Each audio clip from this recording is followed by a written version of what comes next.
اعوذ باللہ من الشیطان الرجیم بسم اللہ الرحمن الرحیم الحمدللہ رب العالمین والصلاة والسلام علی خاتم النبیین۔ قسط نمبر 324 پارٹ 324 قرآن پاک سورہ نمبر 26 26ویں سورہ الشعراء کی آیات 160 سے لے کر 175 تک 160 to 175 تک کا آسان ترین اردو زبان میں ترجمہ، تفسیر، تشریح اور اس کے اوپر رننگ کمنٹری کریں گے جی۔ تو شروع کرتے ہیں جی تھوڑا سا پچھلی قسط کا ذکر جی۔ پچھلی قسط میں ہم نے آپ کو جو بات چل رہی تھی وہ جو قریش مکہ ہیں اور نبی پاک کو تسلی دینے کے لیے اور قریش مکہ کو وارننگ دینے کے لیے، خبردار کرنے کے لیے مختلف پچھلی قوموں کا جن کے اوپر اللہ کے رسول کو بھیجا گیا تھا، ان کے جو سرگزشت ہے، ان کی جو قصہ ہے، وہ ہم آپ کو اللہ تعالیٰ قرآن پاک میں بیان کر رہے تھے۔ اس کا مقصد جو تھا ان کی سرگزشت، ان کے قصے بیان کرنے کا، کہ اس میں سے سبق حاصل کریں۔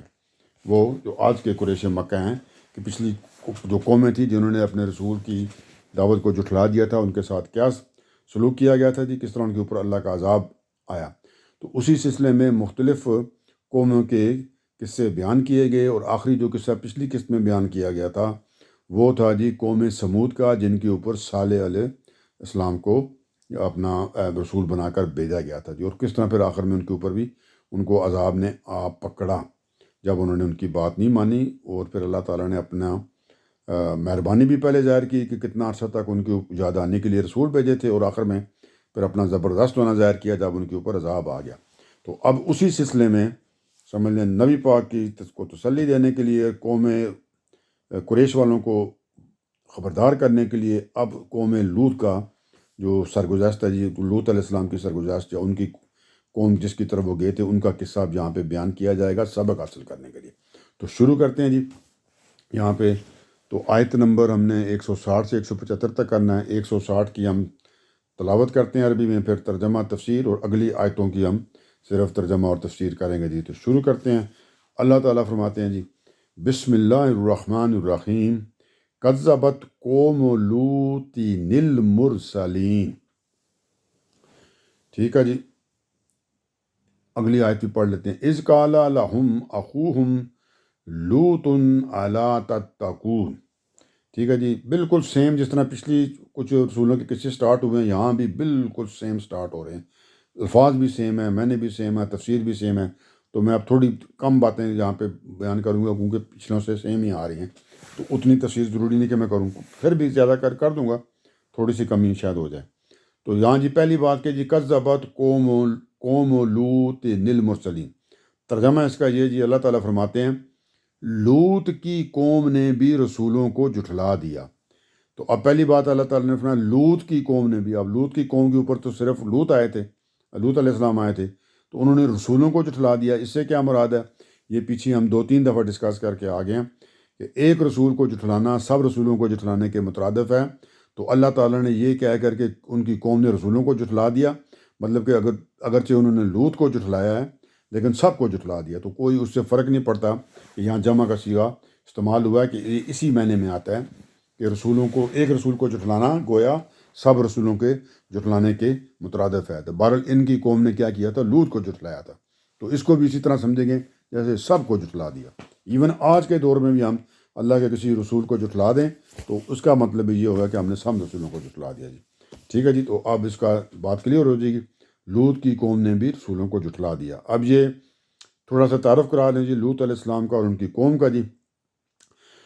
حضرت لوط علیہ السلام جو تھے جی، یہ سیدنا ابراہیم علیہ السلام کے بھتیجے تھے جی، جن کا پیچھے ذکر آ چکا جی۔ ان کی جو قوم ہے جی اس علاقے میں رہتی تھی جو آج کل جس کو آپ کہا شام کے جنوب میں جی، اور عراق و فلسطین کے درمیان میں واقع جو جگہ، شام کے جنوب میں اور عراق اور فلسطین کے درمیان میں جو جگہ ہے، آج کل اس کو شرق اردن کا کہا جاتا ہے جی۔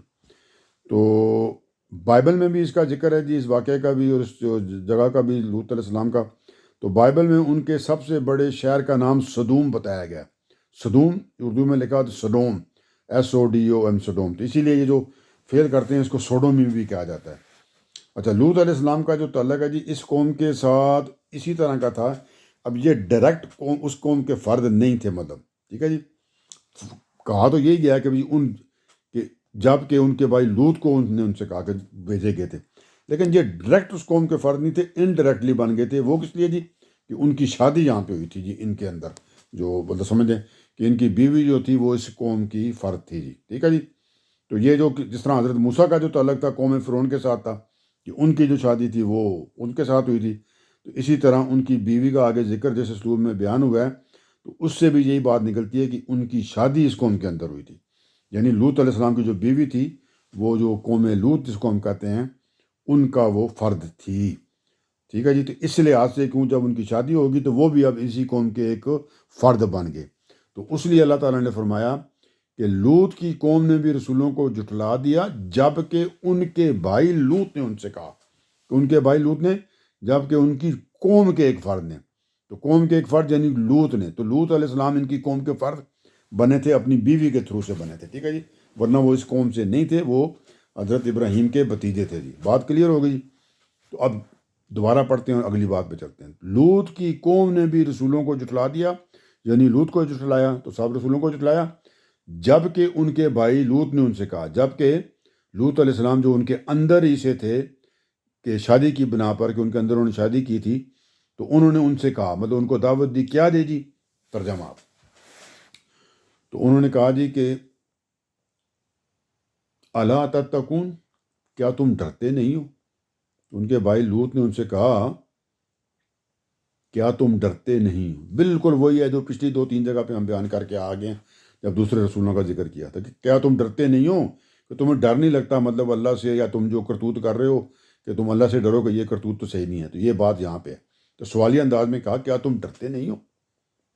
اور پھر اگلی بات وہی والی جو پہلے رسول نے کہی، میں تمہارے لیے ایک رسول امین ہوں، یعنی ایسا رسول جو ایک امانت اللہ تعالیٰ کی طرف سے لے کر میں آیا ہوں، اور وہ میں تم کو پہنچاؤں گا اپنے پوری ایمانداری کے ساتھ، ٹھیک ہے جی۔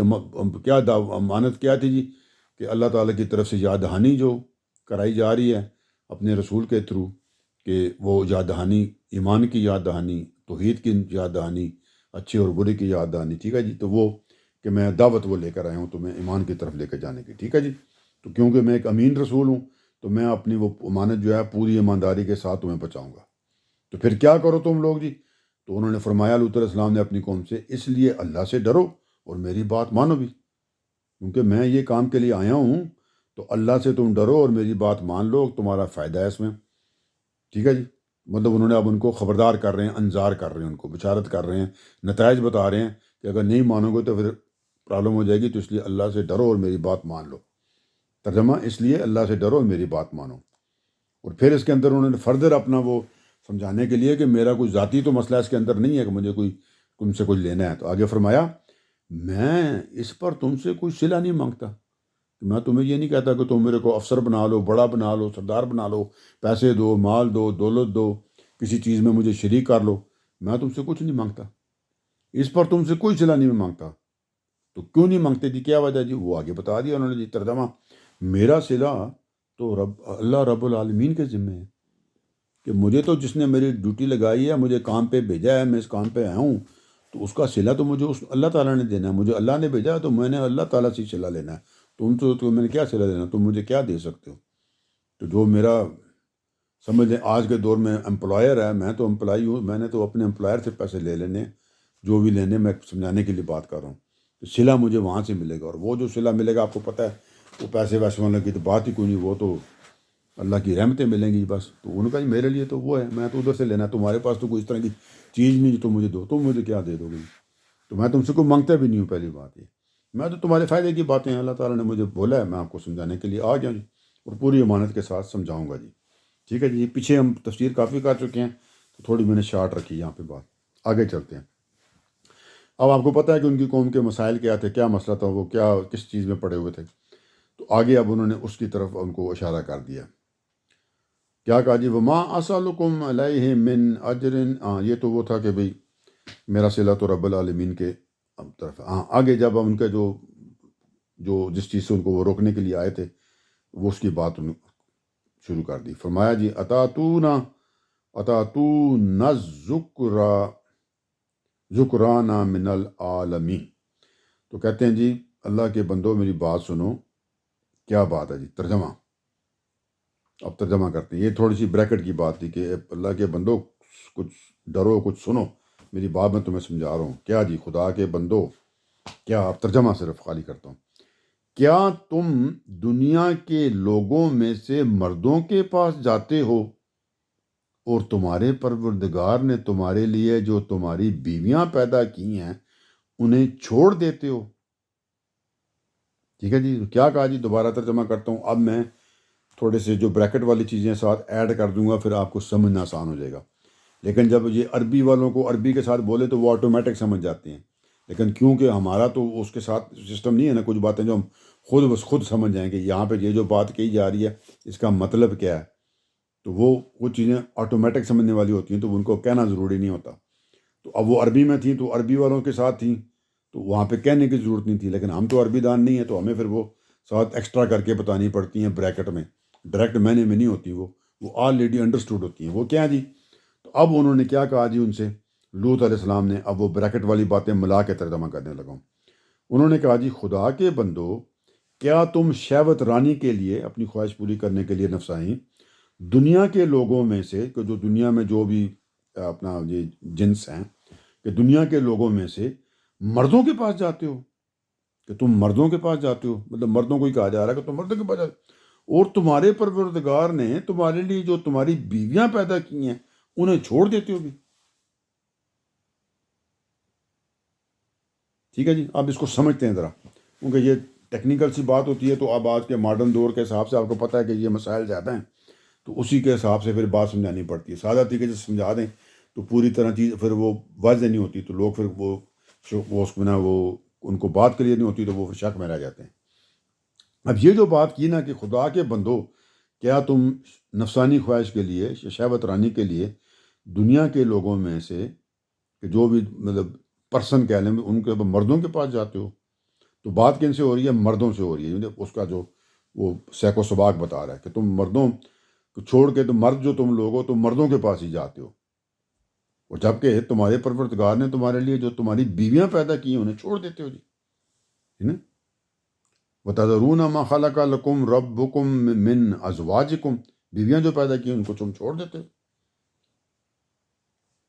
اب اس کو ٹوٹل سمجھتے ہیں کہ اس کے اندر کیا فرمایا. اب اللہ تعالیٰ نے یہ جو 1-2 آیتیں ٹھیک. ہاں جی 165 اور 166.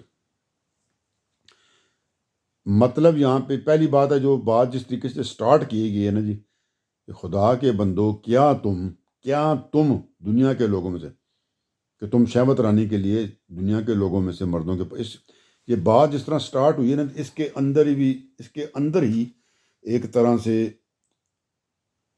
سوال بھی ہے، اظہار نفرت بھی ہے، اور کراہت کا اظہار بھی ہے. تینوں چیزیں اس کے اندر ہیں کہ خدا کے بندو کیا تم شہوت رانی کے لیے دنیا کے لوگوں سے مرد کے پاس، کہ تم کیسے بندے ہو تم کہ اتنا غلط قسم کا اتنا قابل نفرت کام تم کرتے ہو.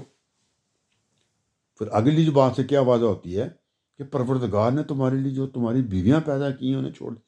مطلب یہ ہے کہ خدا نے اس مقصد کے لیے انسانوں کے جوڑے بنائے ہیں، زن و مرد کے جوڑے پیدا کیے ہیں، تو تم عورتوں کو چھوڑ کر کس قسم کی یہ گندی فطرت کا مظاہرہ کرتے ہوئے اوندھی فطرت کا مظاہرہ کر رہے ہو، اور پھر تم مطلب لڑکے اور مرد تم اس قسم کی لعنت میں گرفتار ہو چکے ہو جناب. تو یہ کس قسم کا تمہاری طبیعت میں ایک فساد ہے، گند ہے جی، جو تم اس قسم کے مرض میں، اس خبیث مرض میں جس نے تم کو مبتلا کر دیا. اب اس کے اندر جو نفرت اور کراہت کا جو ایک ایکسٹرا اظہار ہے نا جی، اور تعجب کا جو اظہار ہے، اس کی کیا وجہ ہے؟ اس کی وجہ یہ ہے کہ یہ جو چیز ہے یہ سمجھ لیں کہ زنا سے بھی بدتر ہے، تو اس کے لیے اس کے اندر وہ بھی غلط چیز ہے، اس کے اندر بھی یہ چیزیں آتی ہیں، لیکن یہ اس سے بڑھ کر ہے، تو اس لیے یہ اس لیول تک اس کا اظہار کیا گیا.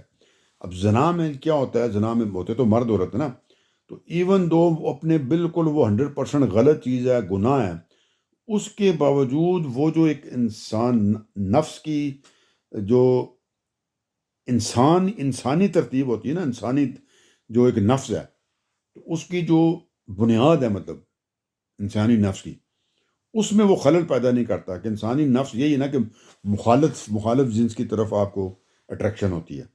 تو وہ جو آپ کی یہ اوریجنل جو ایک انسانی نفس کی چیز ہے نا، جو بنیادی ترکیب، اس میں خلل تو آپ کا پیدا نہیں کرتا وہ نفس جو ہے زنا میں. مطلب آپ مرد جو ہوتا ہے وہ عورت کے ساتھ زنا کرتا ہے، اور عورت جو ہوتی ہے مرد کے ساتھ کرتی ہے نا، تو اسٹل وہ جو بنیاد ہے وہ فعل غلط ہے، اس کے اندر میں کوئی وہ نہیں بتا سمجھانے کوئی، لیکن وہ اسٹل فطری طور پہ وہی چیز ہوتی ہے. تو وہ فطرت کے خلاف اس طرح نہیں ہے، لیکن آگے اللہ کے حکم کی حدود کی وہ آپ کراس کر لیتے ہیں تو وہ گناہ ہو جاتا ہے. لیکن یہ جو بیماری لاک ہوتی ہے نا، تو اس میں کیا ہوتا ہے جی، آپ کی جو فطرت ہے، آپ کی جو ترکیب ہے، آپ کو جس طرح بنایا گیا ہے ایک فطرت کی تربیت، اسی لیے کہتے ہیں نا یہ غیر فطری فعل کہتے ہیں نا. تو آپ ایک فطری فعل کے لیے پیدا کیے گئے ہیں. تو یہ غیر فطری فعل جب آپ کرتے ہیں تو آپ کو جو بنانے کی ترکیب اللہ کی ہے، اس کے اندر ایک بہت بڑا خلل، عظیم خلل پیدا کر دیتے ہیں آپ. یہ اتنی بری چیز ہے کہ انسان کے اندر یہ جو چیز ہے ایک طرح سے فطری طور پہ ہوتی ہے کہ مخالف جنس کی طرف انٹریکشن. تو آپ کی یہ جو آپ کی پیدائش میں چیز ہے کہ آپ کو مخالف جنس کی طرف انٹریکشن ہونی چاہیے. تو اب اپنی پیدائش جو ہوتی ہے نا، آپ اس کو چینج کر رہے ہیں، آپ اس کے الٹ جا رہے ہیں نا ابھی. تو آپ اس کی جو پیدائش کی جو ترکیب ہے، مطلب جس چیز کے اوپر وہ بنائی گئی ہے، اس کی بنیاد کو آپ ٹیڑھا کر رہے ہیں، لگے ہوئے جو چینج کر رہے ہیں، آپ ٹیڑھا کیا چینج کر دیتے ہیں. تو اس لیے اس کے اندر انتہائی زیادہ ایک نفرت کا اظہار، کراہت کا اظہار. اور سوال یہ ہے کہ بھئی تم ایسا کرتے ہو، کیسے بندے ہو. اب میں دوبارہ کرتا ہوں ترجمہ، اس دفعہ آپ کو ذرا آسانی ہو جائے گی. تو اللہ تعالیٰ نے فرمایا، خدا کے بندو، کیا تم شہوت رانی کے لیے دنیا کے لوگوں میں سے، مطلب جو مرد عورت دونوں پیدا کیے گئے ہیں نا، تو ان میں سے کیا کرتے ہو، دنیا کے لوگوں میں سے مردوں کے پاس جاتے ہو. مطلب ایک انتہائی زیادہ کہ کیسا کام تم کر رہے ہو، کتنا گندا اور برا کام ہے. اور تمہارے پروردگار نے تمہارے لیے جو تمہاری بیویاں پیدا کی ہیں انہیں چھوڑ دیتے ہو. کہ ایک جو صحیح کام ہے، جس کی تمہیں اجازت ہے نکاح کے ساتھ، جو ایک آپ کی جو فطرت کے اوپر مبنی ہے، جس کے اندر آپ کی ایک فطری خواہش آپ کی ہوتی ہے، نفسانی خواہش بھی فطرت کے مطابق ہے، اس کو تم چھوڑ دیتے ہو بھی، اور تم اپنی فطرت کے خلاف چلے جاتے ہو. بھئی یہ کیسا کام ہے. تو پھر آگے فرمایا تو انہیں چھوڑ دیتے ہو. ٹھیک ہے جی، یہاں تک بات کلیئر ہوگی اب آپ کو. تو پھر خود ہی ایک طرح سے جواب دیا کہ نہیں سے کیا مراد ہے. نہیں، اللہ تعالیٰ یہ کہنے چاہ رہے ہیں کہ نہیں یہ کام ٹھیک نہیں ہے. تو نہیں، یہ کوئی چھوٹی بات نہیں ہے، یہ جو تم کر رہے ہو فطرت کے خلاف جا رہے ہو. نہیں، یہ کوئی چھوٹی بات نہیں ہے. یہ بریکٹ کی بات ہے، نہیں پہلے کلیئر ہے. نہیں جو ہے یہ ترجمہ ہے، یہ کوئی چھوٹی بات نہیں، یہ بریکٹ میں ہے، یہ خود سمجھ آ جانا چاہیے. لیکن کیونکہ ہمیں سمجھ نہیں آ سکتا، ہمارے بھی میں نہیں ہوتے، تو اس لیے یہاں پہ ہمارے لیے بیان بھی کر دیا جاتا ہے. لیکن دوسروں کے، جس طرح ہم اپنی کسی سے بات کر رہے ہیں اسے ہم کہتے ہیں اچھا، تو ہم باقی بات سمجھ جائیں گے وہ کیا کہہ رہے ہیں. تو اب یہاں پہ اگر کسی عربی کو بتا دیں اچھا، تو کہے گا اچھا کیا بھی. ٹھیک ہے جی، اس طرح کے معاملہ ہوتا ہے. ٹھیک ہے جی.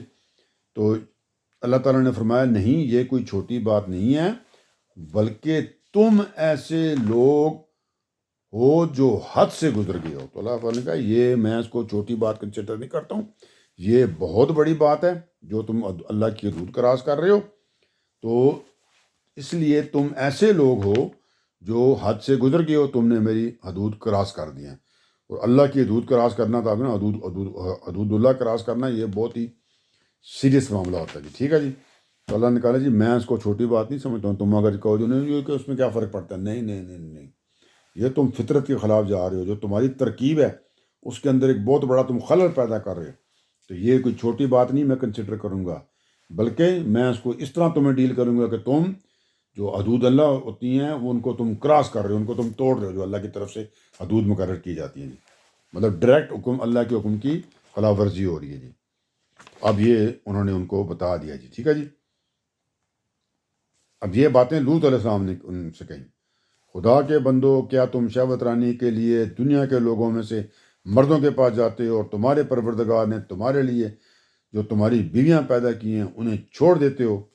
نہیں، یہ کوئی چھوٹی بات نہیں ہے، بلکہ تم ایسے لوگ ہو جو حد سے گزرے ہوئے.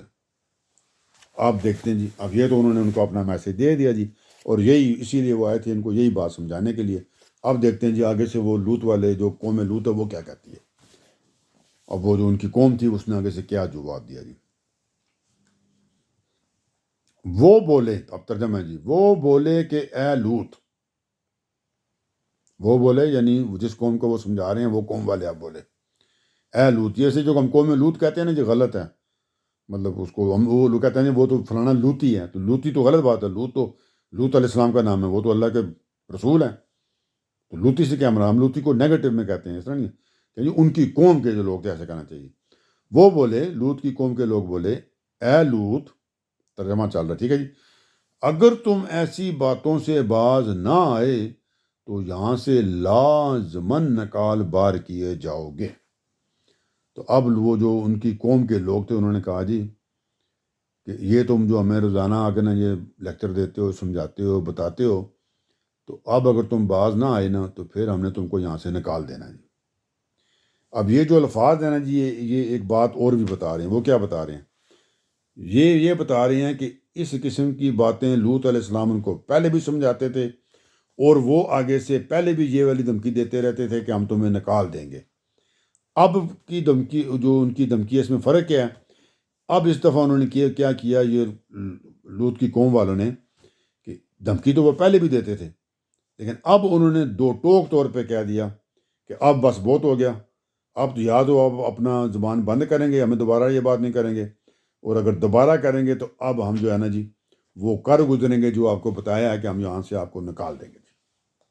زیادہ تفصیل میں پیچھے دوسری جگہ پہ کر چکا ہوں جب پہلے ذکر آیا تھا، تو یہاں پہ اتنی کافی ہے جی، یہاں پہ وجہ کچھ اور ہے یہ واقعہ سرگزشت بیان کرنے کا، تو اس لیے یہاں پہ اتنا ہی رہے گا جی، ٹھیک ہے جی۔ تو ان کا جی پھر ہم آپ کو نا اب اس دفعہ تو ہم آپ کو نا یہاں سے مطلب ملک بدر کر لیں گے، کہیں گے جی، ٹھیک ہے جی۔ اب دیکھتے ہیں جی آگے سے لوط علیہ السلام نے کیا کہا جی۔ لوط نے جواب دیا، اب ترجمہ چل رہا ہے، لوط نے جواب دیا، اب بریکٹ کی بات ہے، کوئی پرواہ نہیں، مجھے کوئی پرواہ نہیں اس بات کی تو مجھے نکال دو گے۔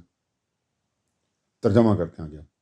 لوط نے جواب دیا، میں تمہارے اس عمل سے جو کام کرتے تھے، ٹھیک ہے جی، میں تمہارے اس مردوں کے پاس جو جاتے تھے، میں تمہارے اس عمل سے سخت بیزار لوگوں میں سے ہوں، تو میں ایسے لوگوں میں سے ہوں کہ جو تمہارا یہ کام ہے نا میں اس سے انتہائی درجے میں تنگ ہوں، ٹھیک ہے جی، بس یہی ترجمہ ہے اس کا، یہی تفسیر ہے کہ میں انتہائی اس سے نہ تنگ ہوں، مطلب اتنا برا کام ہے کہ میں مطلب اس کو کیا، اور میں تب مجھے انتہائی تنگی ہوتی ہے جب میں اس کے بارے میں سخت بیزار لوگوں میں سے ہوں۔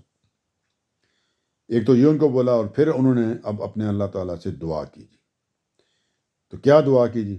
اب وہ ترجمہ، رب نجینی، ہاں جی بالکل وہی ہے۔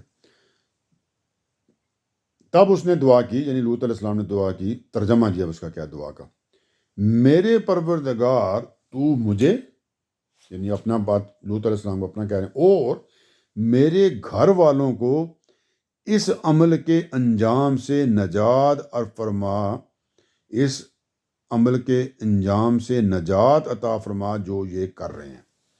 تو انہوں نے اپنے اللہ تعالیٰ سے دعا کی کہ جی اللہ تعالیٰ جی آپ میرے کو اور میرے گھر والوں کو، گھر والوں سے مراد یہاں پہ ضروری نہیں کہ وہ جو ان کے ایکچوئل رشتہ داری میں آتے ہیں، بھائی جو بھی ان کے ساتھ جو اس چیز کو مانتے ہیں کہ یہ غلط ہے اور نہیں کرنا چاہیے، وہ کہیں آپ ایمان لائے ہوئے ہیں اور اس کام سے بچتے ہیں، تو ان لوگوں کی بات ہو رہی ہے۔ تو میرے گھر والوں کو اس عمل کے، یعنی یہ جو عمل کر رہے ہیں کہ اب اس کا جو انجام ہونا ہے، انجام ان کو پتہ ہے نا بہت برا ہونا ہے نا، کہ اللہ کا عذاب آنا ہے، تو انہیں پتہ تھا، تو اس عمل کے انجام سے وہ جو عذاب آئے گا سے نجات عطا فرما، کہ ہمیں آپ یہاں سے نکال لیں، بچا لیں، نجات عطا فرما جو یہ کر رہے ہیں، کہ جو عمل یہ کر رہے ہیں، تو اب اس کا تو رزلٹ آنا ہے ابھی آپ کے عذاب کی صورت میں اللہ تعالیٰ جی، تو ہمیں آپ یہاں سے اس سے نجات دے دیں جی۔ اچھا جی، اس کا آگیا جی انجام کی بات آپ کو سمجھ آ گئی جی۔ اگلی جو یہ کر رہے ہیں جی، اب اس طرح کی یہ جو دعا ہے نا جی، یہ جو دعا انہوں نے کی، یہ دعا تھی نا کہ میرے پروردگار تو مجھے اور میرے گھر والوں کو اس عمل کے انجام سے نجات عطا فرما جو یہ کر رہے ہیں، بھئی جو یہ کام کرتے ہیں اس کا انجام تو بہت برا ہونا ہے، آپ نے عذاب بھیجنا ہے، تو ہمیں یہاں سے نجات عطا فرمائیں اللہ جی، ٹھیک ہے جی، یہ ان کی دعا تھی۔ تو اب یہ دعا کب کی جاتی ہے جی؟ اس طرح کی دعا پیغمبر صرف اسی وقت کرتے ہیں جب اللہ کی سنت کے مطابق اس کی قوم پر عذاب کا فیصلہ ہو جاتا ہے، تو وہ اللہ تعالیٰ سے دعا کرتے ہیں جی ہمیں یہاں سے آپ نکال دیں، کیونکہ اب آپ نے اپنا عذاب یہاں پہ بھیجنا ہے۔ تو انہوں نے یہی دعا کی کہ اللہ جی میرے کو اور میرے گھر والوں کو یہاں سے نکال دیں جی، ٹھیک ہے جی، عذاب وہاں پہ آنا اب نا۔ تو پھر کیا ہوا جی اس کے بعد جب انہوں نے یہ دعا کی؟ اب اللہ تعالیٰ فرماتے ہیں جی قرآن مجید میں کیا کیا جی اللہ تعالیٰ نے؟ اللہ تعالیٰ فرماتے ہیں جی اب سو ہم نے اسے یعنی لوط علیہ السلام کو اور اس کے سب گھر والوں کو نجات دی۔ تو اللہ تعالیٰ نے کہا جی سو ہم نے یعنی اللہ تعالیٰ نے اسے اور اس کے سب گھر والوں کو نجات دی۔ یہ ہوگی جنرل بات، جنرل رول، لیکن اس کے اندر ایک ایگزمپشن تھی، ایک استثناء تھا، آگے اس کا ذکر آ گیا۔ سو ہم نے اسے لوط علیہ السلام کو اور اس کے سب گھر والوں کو نجات دی، جو بھی اس کے گھر والے تھے یا جو بھی ان کی بات مان چکے تھے، ایمان لا چکے تھے یا اس کام سے بچ چکے تھے، اسے اور اس کے سب گھر والوں کو نجات دی، ایک بڑھیا کے سوا جو پیچھے رہنے والوں میں رہ گی، کہ سب گھر والوں کو اور سب اس کے جو ساتھ تھے ان کو بچا لیا، ایک بڑھیا کے سوا جو پیچھے رہنے والوں میں رہ گی۔ اب یہاں پہ جو لفظ استعمال ہوا ہے وہ بڑھیا استعمال ہوا، الا عجوزن فی الغابرین۔ اب یہ جو لفظ یوز ہوا ہے نا جی، یہ بڑا اپنا اسپیشل لفظ ہے، ٹھیک ہے جی۔ عجوز کا لفظ ہے، یہ بڑھیا کے لیے ہوتا ہے جی، عجوز ایک بڑھیا، ٹھیک ہے جی۔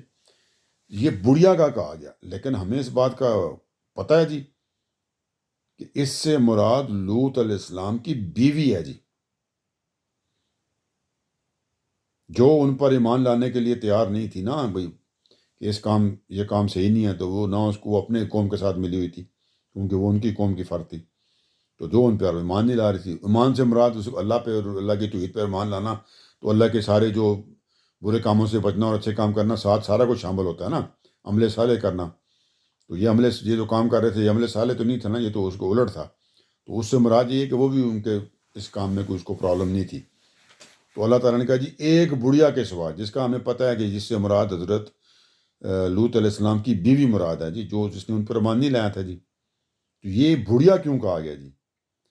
یہ بڑھیا اس لیے کہا گیا جی کہ یہ ایک طرح سے عربی زبان کا ایک اسلوب اس میں اختیار کیا گیا ہے کہ جس میں بڑھیا کا کہہ کے ایک طرح سے اس کی تحقیر کی گئی ہے، مطلب جیسے عام اس کی بے عزتی والا لفظ ہے یا اس کی کم عزت والا لفظ ہے، تحقیر کرنا مطلب عزت نہ دینا کسی کو، تو اس کی عزت کم کرنے کے لیے جو لفظ یوز کیا جاتا ہے، مطلب اگر اس کو وہاں پہ اگر وہ کہا جاتا ہے کہ لوط علیہ السلام کی بیوی کے سوا، تو وہ لفظ اچھے لفظ ہو جاتے ہیں نا، وہ تو مطلب بات اس طرح نہیں بنتی تھی، تو جو جس طرح کے اس کے کام تھے تو اس کے مطابق اس کو ایک بڑھیا یہاں پہ کہہ دیا گیا کہ ایک بڑھیا کے سوا۔ تو اصل میں وہ لوط علیہ السلام کی بیوی تھی، لیکن اسلوب یہ اختیار کیا گیا تاکہ تحقیر کا، بے عزتی کا، اس میں عزت میں کمی کا جو ہے نا اسلوب اختیار کیا گیا، کیونکہ وہ آپ کو بتا دیا نا اس نے ایمان نہیں لایا اور وہ اس کام کو برا نہیں سمجھتی تھی، اس سے مراد یہی ہے جی۔ تو پھر اس کی تحقیر کرنے کے لیے اس کو بڑھیا کہہ دیا گیا جی یہاں پہ، مطلب یہ جس طرح ہم اردو زبان میں کہتے ہیں وہ یار اس کی بات، وہ بڈھا کھسٹ ہے، اس نے دوسری شادی کر لی ہے، تو اس ٹائپ کی بات سمجھ لیں آپ، ٹھیک ہے جی۔ تو ایک بڑھیا کے سوا جو پیچھے رہنے والوں میں تھی، سب کو نجات دے دی اللہ تعالیٰ فرمانے ہیں، لوط علیہ السلام کو اور ان کے گھر والوں کو جو ایمان لا چکے تھے، تو ایک بڑھیا کے سوا یعنی ان کی بیوی کو جو پیچھے رہنے والوں میں رہے گی۔ اچھا جی، پھر کیا ہوا جی؟ آگے اللہ تعالیٰ فرماتے ہیں پھر اس کو یعنی اس بڑھیا کو یعنی لوط علیہ السلام کی بیوی کو، اب یہ اس کو جو ہے یہ بریکٹ میں ہے، اب اس کا ترجمہ ڈائریکٹ نہیں ہے لیکن انڈائریکٹ ساتھ وہ شامل ہے، کیونکہ اگلی بات سے آپ کو سمجھ آ جائے گی، تو ڈائریکٹ ترجمہ کرتا ہوں شاید آپ کو سمجھ آئے۔ پھر باقی سب لوگوں کو ہم نے ہلاک کر مارا،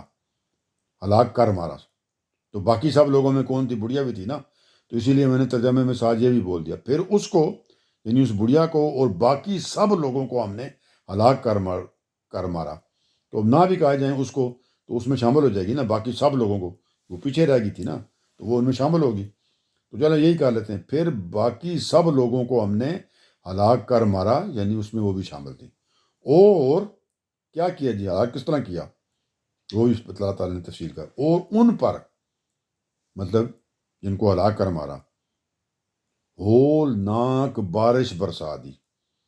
اب یہ جو لفظ یوز کیے گئے ہیں اس سے معنی یہ نکلتا ہے کہ پتھروں کی، ٹھیک ہے جی۔ تو اللہ تعالیٰ نے فرمایا باقی سب لوگوں کو ہم نے ہلاک کر مارا، انکلوڈنگ ان کی بیوی بڑھیا، اور ان پر پتھروں کی ہولناک بارش برسا دی۔ سورہ ہود میں یہ تصریح زیادہ تفصیل موجود ہے کہ یہ وہاں پہ پتھروں کی بارش کا بھی آیا ہے، ٹھیک ہے جی۔ تو یہاں پہ وہ پتھر کا لفظ نہیں ہے، لیکن ہم نے ساتھ ایڈ کر دیا کہ پہلے آیا ہوا ہے۔ سورہ ہود میں تصریح ہے کہ یہ پتھروں کی بارش تھی، اور یہ جو پتھروں کی بارش ہوئی اس کی تباہی جو ہوئی تھی کہ آثار ان کے علاقے میں، جس علاقے میں یہ واقعہ ہوا تھا، آج تک نمایاں ہے۔ یہ علاقہ جیسے کہ ہم اوپر بیان کر چکے ہیں جی، بحیرہ لوط جس کو بحیرہ مردار کہا جاتا ہے، کہ مشرق اور جنوب میں واقع جی، اور خاص اس کے جنوبی علاقے کے متعلق بیان کیا جاتا ہے کہ یہاں انتہائی زیادہ ویرانی پائی جاتی ہے، جس کی نظیر کہیں اور پہ دنیا میں کہیں نہیں ملتی، کہ انتہائی ویران علاقہ ہے۔ تو اس علاقے میں اس کے آثار موجود ہیں، مطلب دیکھے جا سکتے ہیں اگر آپ وہاں پہ پہنچیں تو، ٹھیک ہے جی۔ تو اللہ تعالیٰ نے کیا کہا جی، تو پتھروں کی ہولناک بارش برسا دی۔ اب آگے اس بارش کو فردر ڈیفائن کر دیا، اور اس کی اللہ نے تشریح تفسیر یا اس کو وہ تعریف کر دی۔ تعریف سے مراد وہ تعریف نہیں جو آپ میں ڈیفائن کر دیا، مطلب کہ وہ بارش کیسی تھی جی۔ تو پہلے ہی بتا دیا تھا نا، وہ پتھروں کی بارش تھی اور ہولناک تھی۔ تو آگے کہا اللہ تعالیٰ نے ترجمہ، تو کیا ہی بری بارش تھی، تو کیا ہی بری بارش تھی جو ان پر برسائی گئی، جنہیں خبردار کر دیا گیا تھا۔ یہ بہت ہی ضروری چیز ہے جی، کہ اللہ تعالیٰ اس بات کو بھی یہاں پہ کلیئر کر دیا گیا ہے کہ یہ جو عذاب آتا ہے، آپ کو یاد ہے نا، بتایا میں نے، ہمیشہ اتمام حجت کے بعد آتا ہے۔ اتمام حجت کیا ہوتا ہے جی، کہ اللہ تعالیٰ کا جو دعوت ہے، اللہ کا جو پیغام ہے، اس کے رسول اس اپنی قوم کی طرف انتہائی آخری درجے میں پہنچا دیتے ہیں، کہ حد جو ہوتی ہے نا جی، کہ ہر طریقے سے ان کو سمجھا دیتے ہیں، بتا دیتے ہیں، یعنی انذار و بشارت کر دیتے ہیں، یعنی خبردار کر دیتے ہیں کہ یہ دعوت ہم تمہیں پہنچا رہے ہیں، اللہ تعالیٰ نے یہ ہماری ڈیوٹی لگائی ہے، ہم نے آ کے تمہیں پہنچا دیا ہے۔ وہ اتنی زیادہ اور اتنے عرصے تک پہنچاتے ہیں کہ کوئی نہ نہیں کر سکتا کہ انہیں سمجھ نہیں آئی تھی۔ تو اس میں یہ خبردار کرتے رہتے ہیں کہ یہ ہماری دعوت کو مان لو گے تو یہ بشارتیں ہیں، آپ کو یہ ملے گا، نہیں مانو گے تو پھر یہ رزلٹ ہے، آپ کے اوپر اللہ کا عذاب دنیا میں بھی آئے گا، آخرت میں بھی آئے گا۔ یہ رسولوں کے معاملے میں ہوتا ہے، ٹھیک ہے جی، نبیوں کا معاملہ ڈیفرنٹ ہے۔ تو یہ وہ بات آخری درجے تک ان کو پہلے بتا دیتے ہیں۔ تو اسی لیے اللہ تعالیٰ نے بتایا کہ جی ان کے پتھروں کی ہولناک بارش برسا دی، تو کیا ہی بری بارش تھی جو ان پر برسائے گی۔ مطلب اس سے بری بارش کیا ہو سکتی کہ پتھروں کی بارش ہوئی تھی۔ تو جنہیں خبردار کر دیا گیا تھا، کہ ہم نے ان کو خبردار کیا ہوا تھا، پہلے بتایا ہوا تھا کہ یہ ہوگا، تم پہ عذاب آئے گا، تو بات نہیں مانیں گے، مطلب کوئی ان سے زیادتی نہیں کی گئی، کوئی بے خبری میں نہیں ان کے اوپر عذاب آ گیا، ان کو ہر چیز انتہائی درجے میں بتا دی گئی تھی، اور اس کے بعد پھر یہ اور عذاب آتا ہی تھا جب کہ انتہائی آخری درجے میں ان کو سمجھا دیا جائے، بتا دیا جائے، اور وہ پھر بھی باز نہ آئے۔ تو پھر کیا بات ہے جس میں، تو اللہ تعالیٰ فرماتے ہیں نبی پاک کو بھی تسلی ہے اس میں، اور جو نہ ماننے والے ہیں ان کو بھی یہاں پہ دوبارہ خبردار کیا جا رہا ہے۔ مخاطبین ہیں، مخاطبین سے مراد قریش مکہ ہے نا، قرآن نازل ہوا نبی پاک کے اوپر نا، تو مطلب ان کے مخاطبین کون تھے؟ قریش مکہ تھے نا، جہاں پہ وہ تھے نا، ٹھیک ہے جی۔ تو اللہ تعالیٰ فرماتے ہیں اس میں یقیناً بڑی نشانی ہے جی، جو ابھی آپ کو پورا واقعہ سنایا گیا ہے۔ لیکن کیا ہونا ہے جی، نشانی ہونے کے باوجود کیا ہونا ہے؟ یہ جو ہٹ درمی اور ضد میں لوگ ہوتے ہیں کیا کرتے ہیں، وہی وہ کریں گے۔ تو اللہ تعالیٰ نے فرمایا لیکن ان میں سے اکثر ماننے والے نہیں ہیں، کہ اتنے واقعے سنا دیے انہوں نے پھر بھی نہیں مانا۔ اللہ کے آخری رسول آئے ہوئے ہیں، وہ ان کو صبح شام سمجھاتے ہیں، بتاتے ہیں، ہاں جی، مشکلات میں اپنے آپ کو ڈالتے ہیں، کچھ مانگتے بھی ان سے نہیں ہیں، لیکن نشانیاں یہ کیسے نہ کس، یہ پرانے دوسرے رسولوں کی جو سرگزشتے ہیں وہ سنا کے بھی ان کو سمجھاتے ہیں لیکن وہ مانتے نہیں ہیں. تو اللہ تعالیٰ نے فرمایا اس میں یقیناً بڑی نشانی ہے. لیکن پرابلم کیا ہے لیکن ان میں سے اکثر ماننے والے نہیں ہیں. تو پھر کیا ہونا جی؟ تو اللہ تعالیٰ نے فرمایا اور تیرا پروردگار اس میں کچھ شک نہیں کہ وہ زبردست بھی ہے اور نہایت مہربانی. یعنی ابھی تو ہم نے ٹائم دیا ہوا ہے جی، قریش مکہ کو ڈیل دی ہوئی ہے، وقت دیا ہوا ہے کہ جب تک اللہ کا رسول موجود ہے ان کو سمجھائے گا آخری درجے تک سمجھائے گا، اس سے آگے جا کے سمجھائے گا، سب کچھ کرے. لیکن کیونکہ اللہ تعالیٰ کی صفت ہے تو اللہ تعالیٰ اپنی صفت کے مطابق اپنے رسول کو بھی وہی حکم دیا ہوا ہے کہ ان کو بتائیں، سمجھائیں، ان کے اوپر کسی طرح یہ بچ جائیں. اور اللہ کے رسول نے تو پوری کوشش کی ہے. قرآن پاک جگہ جگہ گواہی دیتا ہے کہ آپ نے پوری کوشش کی ہے، آپ نے بالکل اپنا حق ادا کر دیا، اس لیے آپ پریشان نہ ہوا کریں. آپ کیوں پریشان ہوتے ہیں؟ آپ تو اپنے آپ کو ہلاک کرنے کے لیے تیار ہو جاتے ہیں کہ ان کی آپ نہ ہوں. اللہ تعالیٰ نے کہا ان کو. اس سے ثابت ہوا کہ وہ آخری درجے سے بھی آگے جا کے اپنی قوم کو سمجھانے کی کوشش کرتے تھے کہ عذاب سے بچ جائیں. تو لیکن پھر اللہ نے کہا اس میں کچھ شک نہیں ہے کہ میں مہربان تو ہوں لیکن میں پھر زبردست بھی ہوں. تو جس طرح اوپر پر پتھروں کی بارش آئے گی تھی نا، عذاب آ گیا تھا کیونکہ خبردار تو کر دیا گیا تھا، تو پھر ابھی بھی یہی کچھ ہوگا کیونکہ اللہ کی سنت تو چینج نہیں ہوتی رسولوں کے معاملے میں، وہ تو قائم رہنی ہے جی. اس بات کے اوپر جناب آج کی یہ قسط ہماری اختتام کو پہنچی جی. تو اگلی قسط تک کے لیے اللہ حافظ.